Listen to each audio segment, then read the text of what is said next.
Third phase of moon, taking your calls live right now. The number to call in is 347-934-0378. We're standing by. We want to hear your story, your close encounters with extraterrestrials.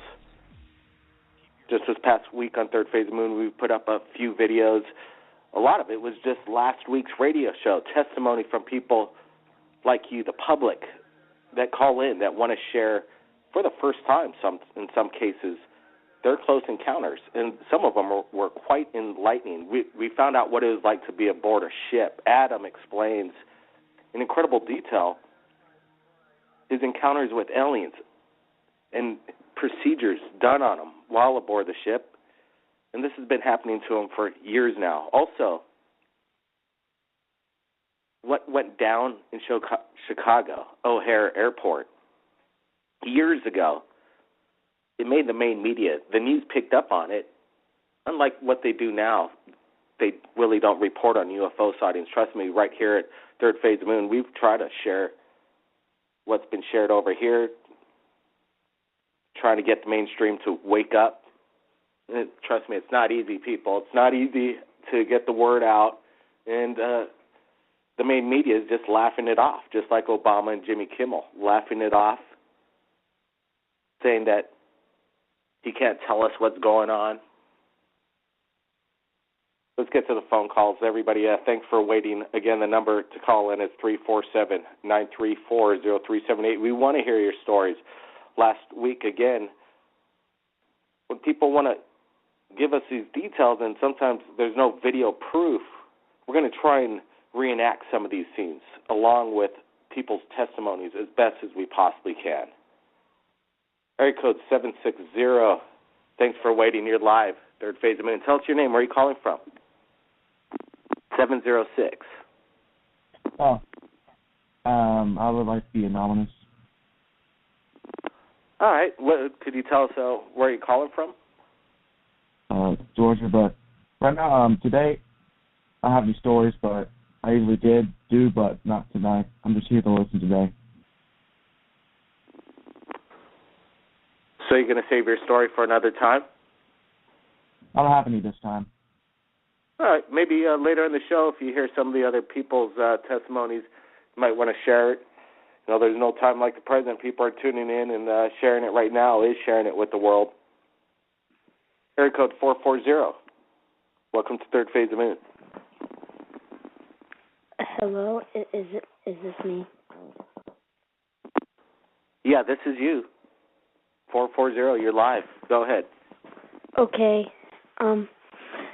Well, hi. My name is Josh, and last week on your show, the day after your show, actually, when I wasn't at home, my parents got 2 pictures of a flying saucer thing up above our house. I have 2 pictures of it, but it wouldn't let me send it to you on email. It kept saying it wouldn't send. Gotcha. Well, why don't you upload those pictures to your YouTube channel? Say, Third Phase of Moon photos I want to share. And you can make a slideshow of all your UFO photos, and if anybody has a video, go ahead and say, Third Phase of Moon video I want to share. And then we'll be looking for those, and we'll be making contact with people that shot these things. Let's go to Elizabeth. Elizabeth, do you believe in ghosts? Oh, yeah. Wait a minute. I'll get you a speakerphone. Hello? Hey, Elizabeth. Blake? Yeah, you're live right now. Hey. So, great. You know, last week we put up this radio show with some of the visuals of recreations of what people's experiences are like aboard, you know, flying saucer, UFO. I know you've had many encounters. You send me photos, you know, for the past 2 years, I think, probably more than 100. And yep, there's something going on in your backyard. You've had people experience things while you're there. Mm-hmm. Have you been aboard a ship, Elizabeth? Or I'm sure I've been taken. I don't remember my dreams anyway. I work till 3:00 in the morning, so I don't remember my dreams. I have marks. I have bruises sometimes, like in the middle of my back, that are, not normal from anything. It's like I live in a portal or something. I've had a lot of people here who've experienced lots of things, seen lots of things, have recordings of things. I don't want to be public about a lot of it because all I do is get criticized. But I think disclosure is coming soon, from what I've been told. They're definitely here every night. I just took some pictures a few minutes ago. I do it every night. I take a picture or two, and I get what I get. And you've seen my pictures. I mean, you can believe them or not. That's up to people. But I know what goes on in my backyard, and I know how my animals react when there's things here. They bark for no reason, or they're jumping backwards for no reason in the backyard.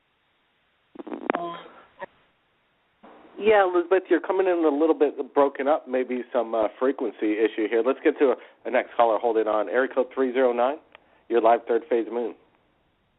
To me? Yep. Hello. Hello. You're live Hello. third phase. Well, I was confused at the time when I was doing this. Well, I was really confused. Now, I just don't remember this. I was very confused when I woke up because I wasn't in bed. I actually was in the middle of the street walking. I know it sounds kind of confusing, but I was. I found out the dogs were barking at me. At the time, I realized that I had no control of myself. All I could move were my eyes. It was kind of weird. Because, oh no. Wow. I hope everything worked out for you.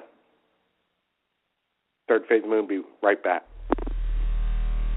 Third phase, the moon.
Phase of Moon back live on air, taking your calls from around the world. Let's get to it.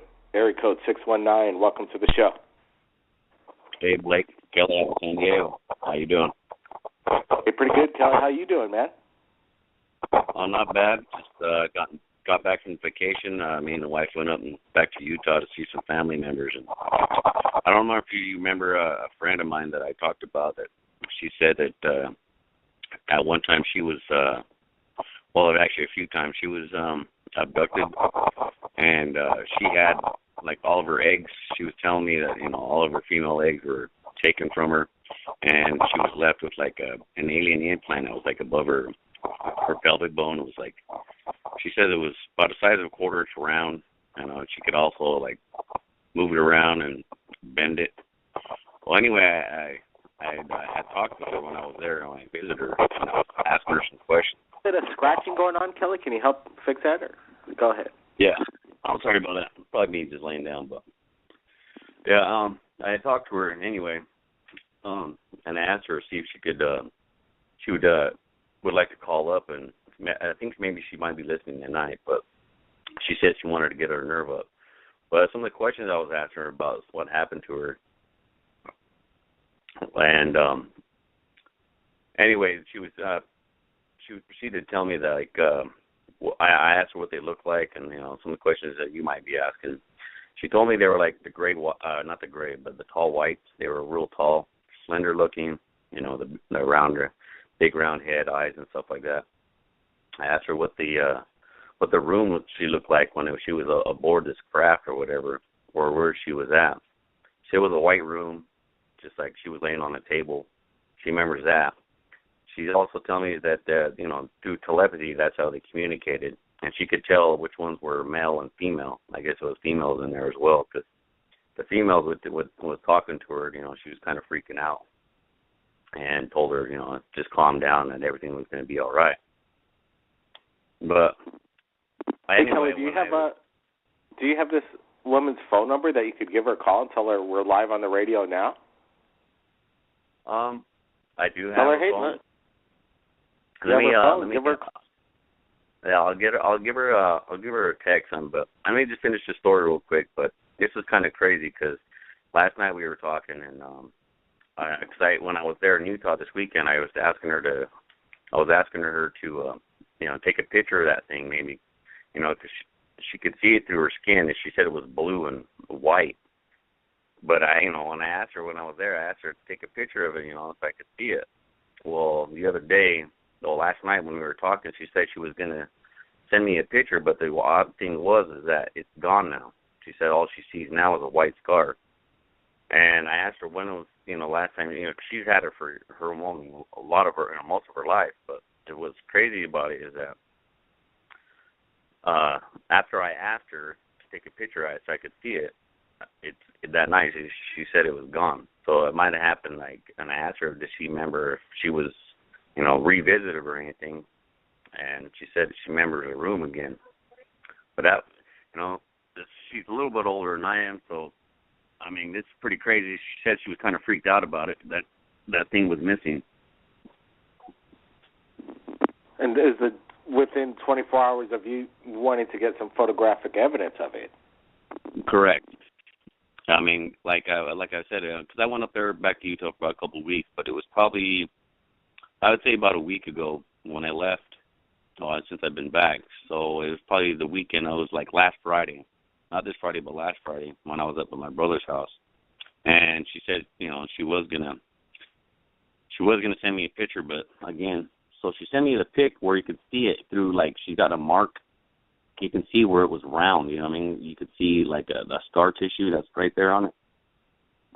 I'll have to send you that photo of it, but yeah, it was kind of looked like it was, like the scar tissue was there for a while, but you could see the roundness of it on the skin and like a light white mark, like a scar where it left her, where it, they left when they took that device out of her.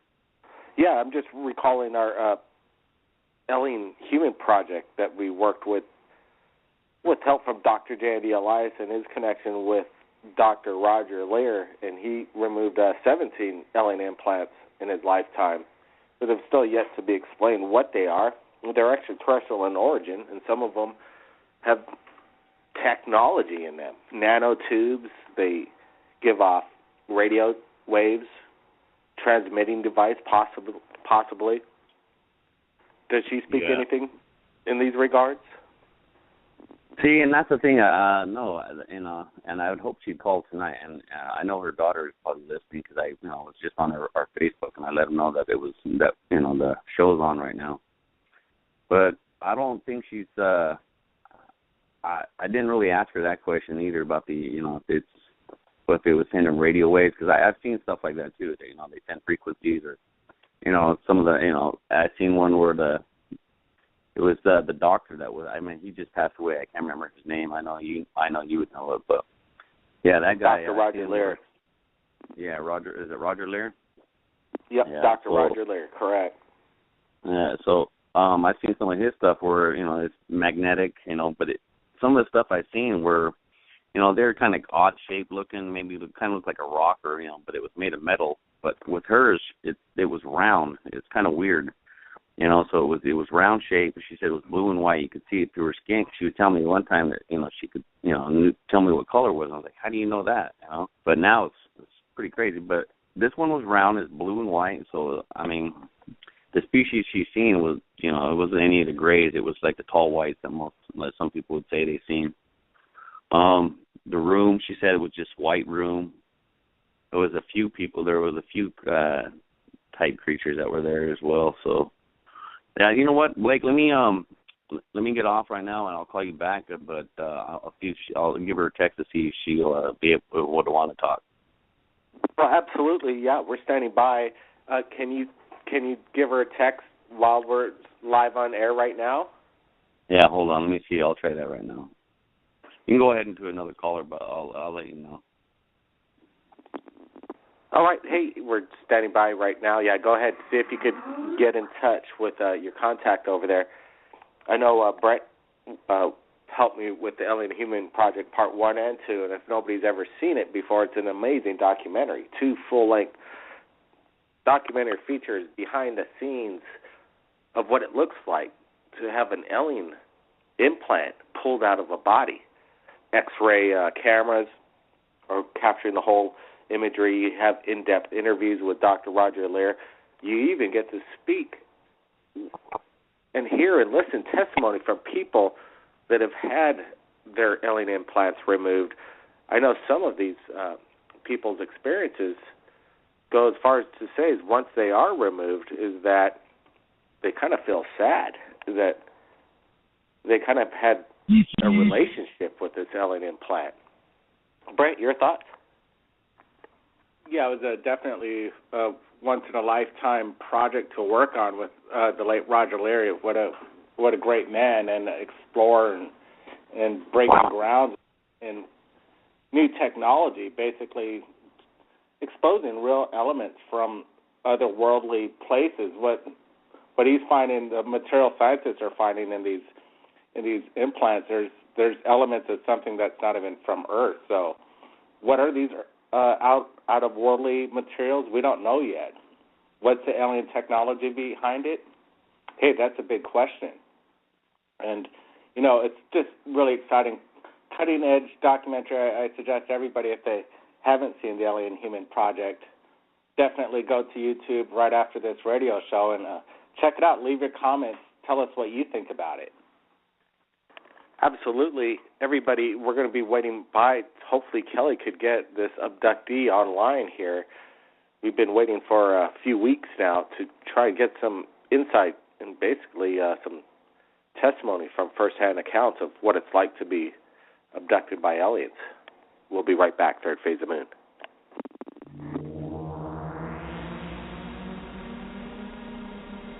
Third Phase of Moon. Third Phase of Moon.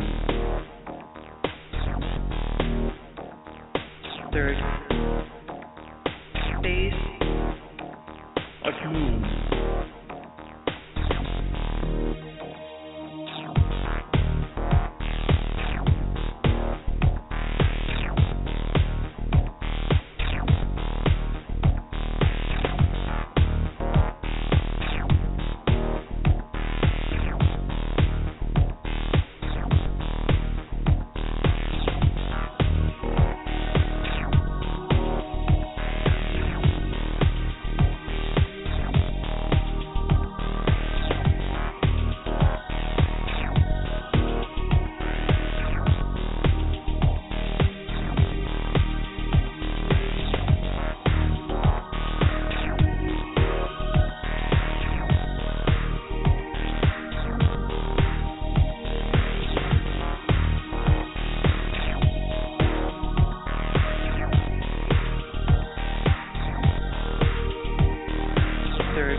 Third Phase of Moon's back right now, trying to get logistics going with people that want to share their stories to the world right now.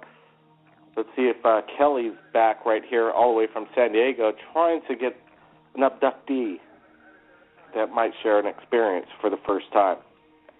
Kelly? Yeah, hey Blake. Yeah, I text messenger. I didn't get anything back yet, but I was just kind of going through the text messages that we were talking to last night. All right. Well, let's. I have some callers in. Let's see if maybe it's the caller or maybe it's not. Let's give it a shot. Area code 786. You're live right now, Third Phase of Moon. You got something you want to share? Tell us your name. Where are you calling from? 786 is me right now. Hello? You're 786, right? Yeah, 786. That's right, man. Welcome to the show. What's going on? What's up, man? My name is Gio. Nothing much. Taking calls. Wanted to hear a good UFO from people that have had them. Yeah, I guess I was gonna talk about it, but I guess it was more me just sharing a point of view, rather than an actual like UFO encounter story. I'm a little nervous too, like being on the shot. Hello? Yeah, go for it. What point of view are you talking about? All right. So, I guess I'm like where I left off with this in my research and my like just looking around.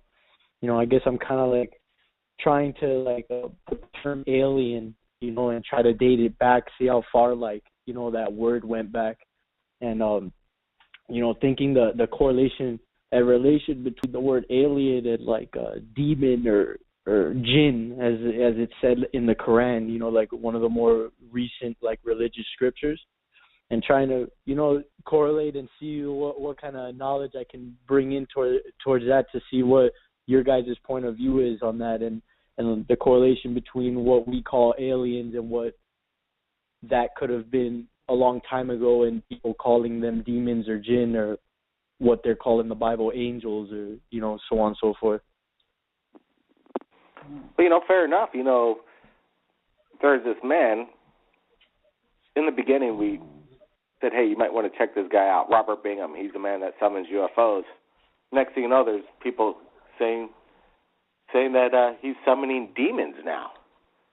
And then the man that summons UFOs, Robert, says, no, they're angels. So this debate's been going on for thousands of years. Back in the day, I'm sure a lot of extraterrestrial encounters, sightings, were attributed to demons. And they really didn't have probably the vocabulary of, an unidentified flying object. What's that metal? What is that metal, this technology? There's really nothing that they could compare it to back at the time. So then they simply say, it's a demon. And some people really think if you're going to summon UFOs that you might be conjuring them up, and it might not be a good idea. This CE5 contact, close encounters of the fifth kind, trying to make contact with aliens telepathically. It has nothing to do with demonism or Satan.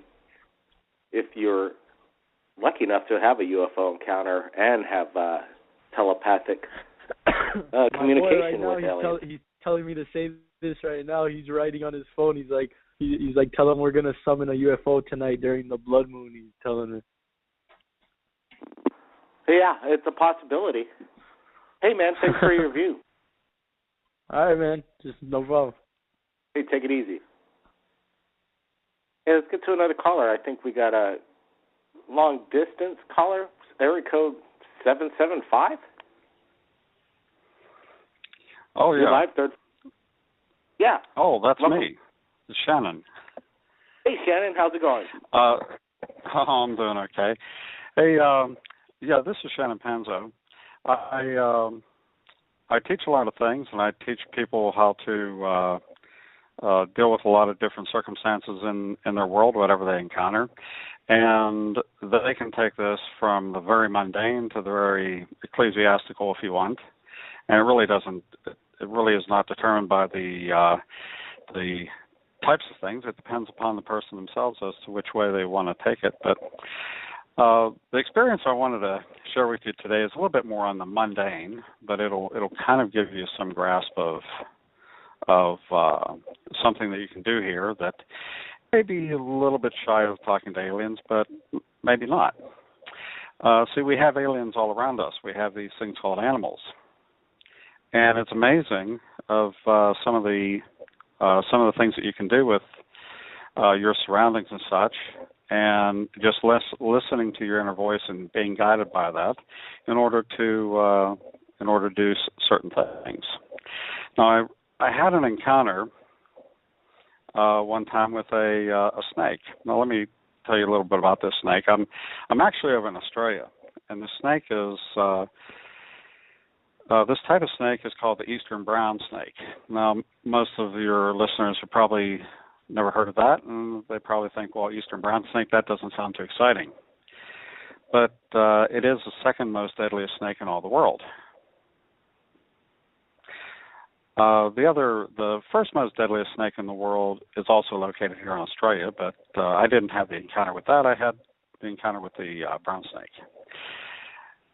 And basically, here's this, I'm just walking through the back part of my lawn, and here's this snake that decided to get up and move around. And basically, I had sandals on, so plenty of room for this snake to just bite my foot if it wanted to. I'd be off to the hospital in no time. But basically, I just calm myself right down. Techniques that I teach for dealing with things. No fear involved. And because there's no fear, the snake cannot sense fear because it will detect the pheromones of fear. And basically just slithered right across my foot and then moved off. And then I went about my business. And I really wasn't too fussed about it, but then after the fact, I thought, hey, this is quite a circumstance of what I can do on a regular basis. So these are everyday occurrences that you can take and change them from something that could drastically change your day into an emergency situation into something that is pretty blasé and get on with your day type of circumstance. Now, the reason why I'm telling you about this is because when I first came to Australia, I was like most Americans coming to Australia. I thought, this is the land of critters that bite you, paralyze you, and kill you. And essentially it is. But what I did is I went to my local library here, and I picked up a couple books. The books I picked up were on the venomous snakes of Australia and also the venomous spiders of Australia, two of which are very common. And I mentally photographed these books. In about 10 minutes, I had all the information I needed to reduce my fear from a 9 or a 10, which is literally paralyzing fear, down to about a 1 or 2, which is basically having the knowledge and respect to understand what's actually happening with these little critters running around. And likewise, whenever you're dealing with any form of knowledge, especially, for instance, like UFO knowledge or alien knowledge, there's all types of knowledge that are out there. Some are perfectly valid forms of knowledge.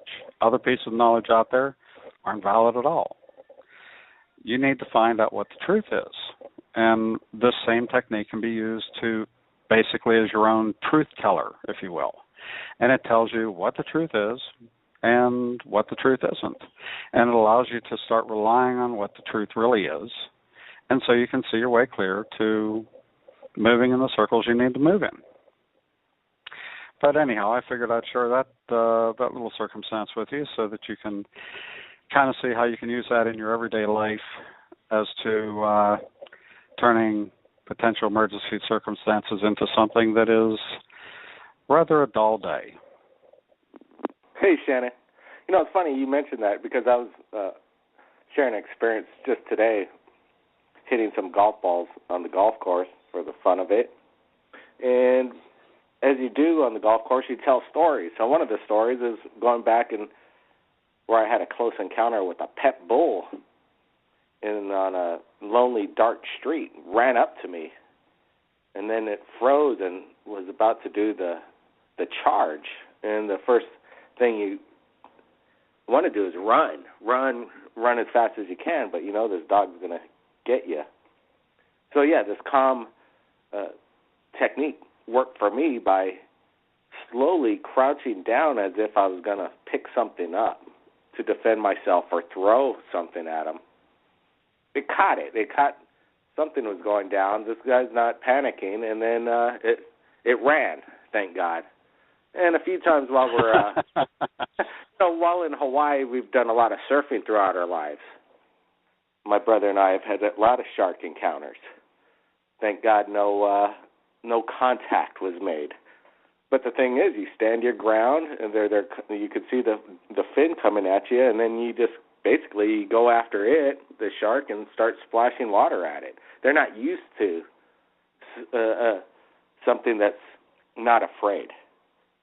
So yeah, that's a. Well, whenever they're at the top of their food chain, and you come at it aggressively, it would be a shock to them. You know, I think it's a good thing to have that kind of split-second thinking when you come down in your life once in a while, and in these split-second thoughts of what are you going to do.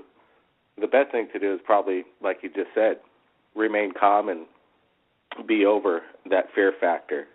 But let me tell you, you could have accidentally stepped on that snake, like I've accidentally stepped on some big centipedes over here and got bit pretty bad. Well, if you step on a snake, well, the chances, if you are putting pressure on the snake will defend itself no matter what size you are. You could be an elephant. And by the way, these things actually have, the venom is so deadly in these things that a single bite can kill a couple elephants. So, and I think a single bite can kill about probably about 20 men, somewhere around there. So it's quite potent. Hey, Shannon, appreciate that. I got a phone going off in the background. I'm going to go. Thank you. Thank you, Shannon. All the way from Australia, sharing his close encounter with a snake. I think Jesus has had that same encounter once in his life as well. Let's see if Kelly's here, if we have any luck with the caller. We have a few minutes left. Kelly? Hey, Blake, I guess not. The area code, if you would have been looking for it, probably be like 801, but she didn't reply back to me or nothing.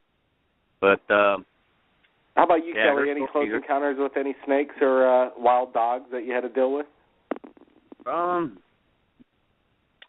Yeah, I've had a couple encounters with some of that stuff, and I was kind of wondering, like, what type of technique this guy was kind of talking about, because it seems to me like, is it like dealing with animals, like on a spiritual level or something? But you know, I believe in a lot of that stuff as well, because if you really kind of like look back in the texts of like all the religious books, they talk about us humans. We were supposed to, us and the animals got along, or we could communicate with each other at one time, and then. If you go through the Bible story, it says that, I guess that God made it to where the animals didn't like us or, was fearful of us because, we started to eat the animals, which we never did before. We'd always be like, I guess more friends or, coexisting with each other, but.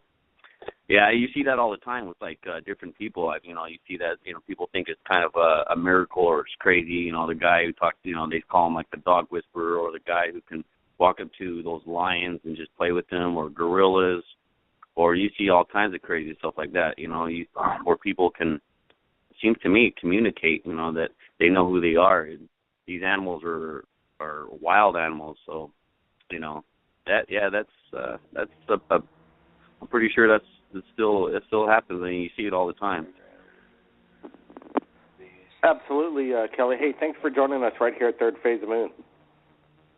Yeah, well, yeah, thanks, Blake and Brent. Hey, I'll try to get her to call next weekend. I'll make sure that she just says, I think, she's more or less has to build up her courage to call in. But I sent her the one where the lady talked about when the one I guess when I was on vacation. I missed that Friday, but where she talks about the alien spaceship, even that other guy, when they were up there and what they'd seen. That's what I wanted her to call in and just explain to like some of her stories of what she's talked about and what she's went through many years of her life. She's seen UFOs throughout her whole life, over and over and over. But I'll see if I can get her to call in next week. Good to talk to you guys. Thank you, Kelly. Definitely get her in touch with Third Phase Moon, but share her story to the world right here. Everybody, it's been a great show. Be safe if you come across any snakes, dogs, sharks, even UFOs. You guys will know what to do next time. Stay calm. Get your camera, shoot it, share it to the world, share it with Third Phase of Moon. Happy Easter, everybody. Keep your eyes on the skies. Blake Cousins here. See you next time.